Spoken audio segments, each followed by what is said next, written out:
అండి అందరికీ నమస్కారం. మన ఛానల్లో వాళ్ళు ఉలవచారు ఎలా చేయాలో చూపించమని అడుగుతున్నారండి. రెసిపీ చూపించండి మాకనేది. రాత్రి ఉలవలు తీసుకొచ్చుకొని నానబెట్టుకున్నానండి. ఒక పావు కేజీ ఉలవలు 3 సార్లు 4 సార్లు కడిగి ఆ తర్వాత మంచి నీళ్ళు పోసి పెట్టుకున్నానండి. ఇక బాగా నాని కలర్ చూడండి, ఈ కలర్ వచ్చేసినాయి. నేను ఇప్పుడు 8 విజిల్లు రాణిస్తానండి. గుగ్గుళ్ళు ఉడకబెట్టేద్దాం చారుకి. ఉప్పు వేస్తున్నానండి.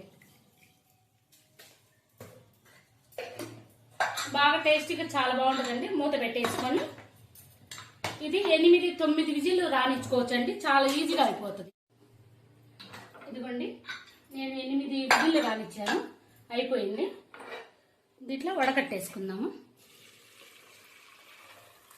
ఈ గుగ్గుళ్ళు కూడా తాలింపు వేసుకోవచ్చు అండి. సాయంత్రం పూట తాలింపు వేస్తాను నేను.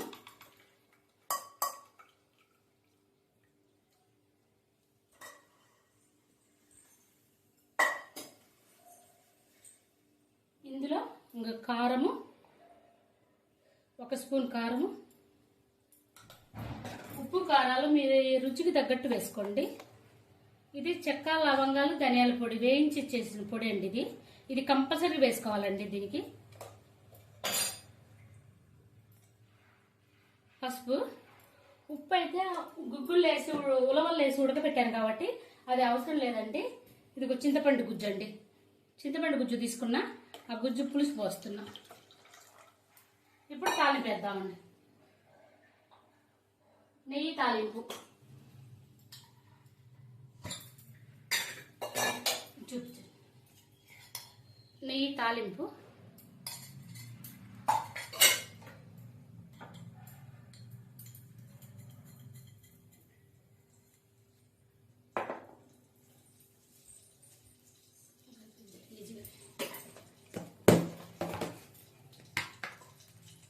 జీలకర్ర, నేను తాలింపు గింజలు వేయనండి, జీలకర్ర ఒక్కటే వేస్తాను.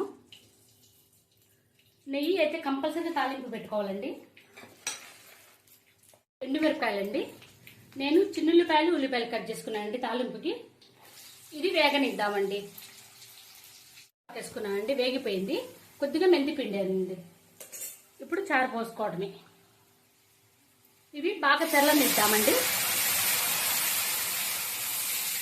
ఇంకేం లేదు, అన్నీ వేసి తెల్లనిద్దామండి. చూడండి, ఇంకా ఆఫ్ చేసుకొని బౌల్కి పోసుకోవడమే. చాలా టేస్టీగా నేను చేసిన పద్ధతిలో చూసి చేయండి. చాలా బాగుంటుందండి. చాలా టేస్టీగా ఉంటుంది. ఈజీగా కూడా అయిపోయిందండి, కష్టమేం లేదు. ఇదిగోండి, నేను చేసే పద్ధతిలో చేసి చేయండి. నచ్చితే మాత్రం లైక్ చేయండి.